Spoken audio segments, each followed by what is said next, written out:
Hi everyone, my name is K. Harikumar and welcome to Chaturya, the Fourth State podcast. In today's episode, we'll be talking about a very special weapon from our Indian Puranas.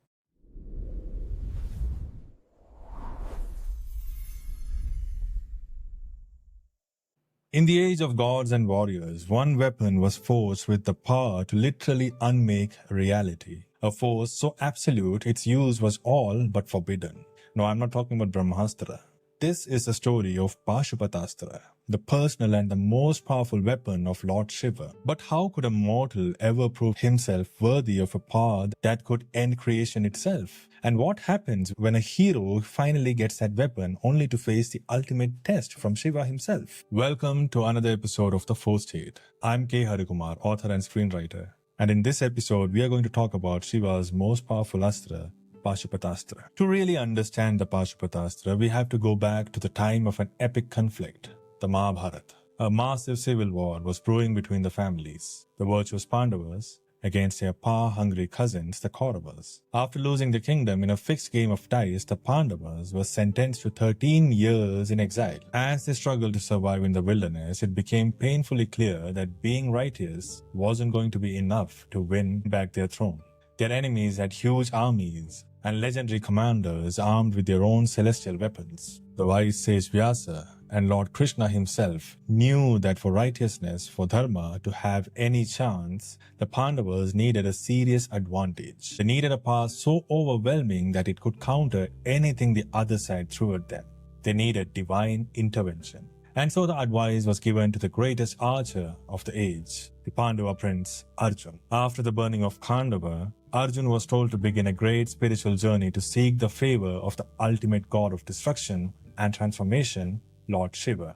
The goal was as simple as it was bold. Get the Pashupatastra, a weapon said to be the most powerful in all existence. Arjun, always devout and determined, accepted the monumental task. He said goodbye to his brothers and his wife Draupadi and walked deep into the unforgiving Himalayas. Following the path he was shown, he arrived at a mountain, a sacred peak, and there he began his tapasya, an intense period of austerity meant to purify his body, focus his mind, and get the attention of Lord Shiva. Now, this wasn't just a simple prayer. Arjun's penance was an incredible act of devotion. He stood on one leg, arms raised to the sky, totally exposed to the elements of nature. He ate only fallen leaves, then only water, and finally nothing but air. He became a Vayubhakshi, and his focus was locked on Shiva. Day and night he meditated, chanted sacred mantras. His spiritual energy became so powerful that it started to disrupt the celestial realms. The sheer force of his will sent ripples across the cosmos, and soon, word of this mortal prince's unbelievable penance reached its destination, the icy peak of Mount Kailash, the home of Lord Shiva. Shiva had noticed, but a weapon of this magnitude couldn't just be handed over to anybody. The warrior Arjun's skill was famous, but his heart and humility had to be tested first. So Mahadev Shiva decided to test Arjun's character in his own unique way. He wouldn't appear as a glorious god, but in a humble, even confrontational disguise. Shiva took the form of a Kirata, a rugged mountain hunter, and with his wife Parvati disguised as a huntress. He went down to the forest where Arjun was meditating. At that exact moment, a demon called Muka or Mukasura, sent by the Kauravas to kill Arjun, took the form of a wild boar and charged towards Arjun. Startled from his trance, Arjun grabbed his legendary bow and fired an arrow. At the very instant, an arrow from the disguised Shiva also hit the bow. The creature fell. The Asura was dead, pierced by 2 arrows. But an argument broke out instantly. I killed it, Arjun declared. The Kirata just stepped in his way. No, prince. My arrow struck it down. It's mine. Arjun, who was proud of being the world's best archer, was shocked by this simple hunter's nerve. The argument quickly turned into a challenge, and the two began to fight fierce battle. What happened next was something Arjun could have never predicted. He'd let loose a storm of arrows, but the hunter matched him shot for shot. Arjun, a warrior who could face entire armies, couldn't get the upper hand at all. Arjun ran out of arrows and he was frustrated. He drew his sword, swung at the hunter's head, and watched the blade shatter into 1,000 pieces. So they started wrestling, a brutal hand-to-hand fight where Arjun, despite all his strength, was completely overpowered and beaten down. Humbled and exhausted, Arjun lay on the ground. With his pride shattered, his first instinct wasn't anger, it was to pray. He made a small idol of Shiva from clay and began his worship, offering it a garland of flowers. And then when he looked up at the hunter, he saw something that made him freeze. There, around the neck of that rugged hunter who had just defeated him, was the exact garland of mala which he had given it to the idol. In that instant, it was all clear to Arjun. This was no ordinary hunter. Arjun fell to his knees, realizing in a wave of shame and awe that he had just been fighting the very god he was praying to. He realized that the Kirata was Shiva. Pleased by Arjun's unwavering devotion, even in defeat, and impressed by his courage, Lord Shiva finally revealed his true, magnificent form. Shiva told Arjun that his strength as a warrior was nearly equal to his own and that he had passed the divine test. He had proven not just his skill, but his humility as well. With a smile, he granted Arjun's wish. He gave him the Pashupatastra.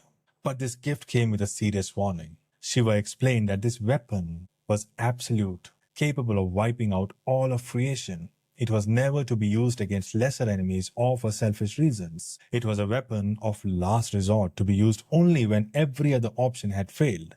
Arjun, now holding a power beyond any mortal's imagination, bowed in understanding. He learned the real test wasn't winning the weapon, but having the wisdom to know when to use it.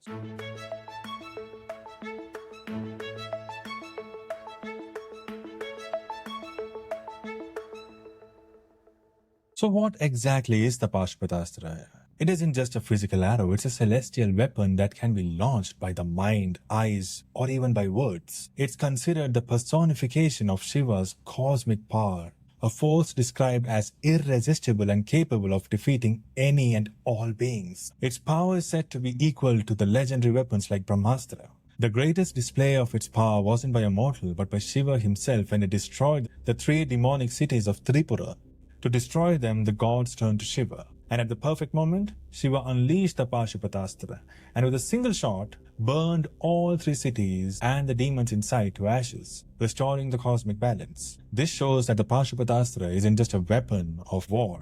It's an instrument of cosmic justice used to end one cycle to allow for a new beginning. Armed with his incredible power, Arjun went back to his brothers, holding the key to certain victory. And yet, through all those 18 days of the Kurukshetra war, through all that bloodshed and desperation, Arjun never once used the Pashupatastra. He faced his own teachers, Bhishma, and his own brother, Karna, but he never unleashed the world-ending weapon. Why? Because Arjun understood the lesson Shiva taught him on the mountain. He realized that true strength, true dharma, isn't measured by the power you use, but by the restraint you show. Using the Pashupatastra would have guaranteed a win, but it would have meant annihilating everyone, violating the very reason for the war and destroying the world he was fighting to protect. And that is why Arjun is the greatest warrior. The Pashupatastra then served its purpose not by being used, but simply by existing. It was the ultimate deterrent, a symbol of the massive responsibility that comes with massive power.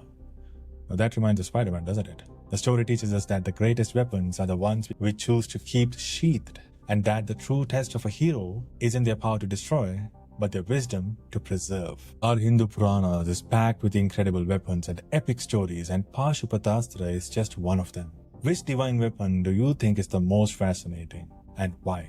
Let me know in the comments. If you enjoy this deep dive into myth and legend, please hit the like button and subscribe for more stories that explore ancient wisdom.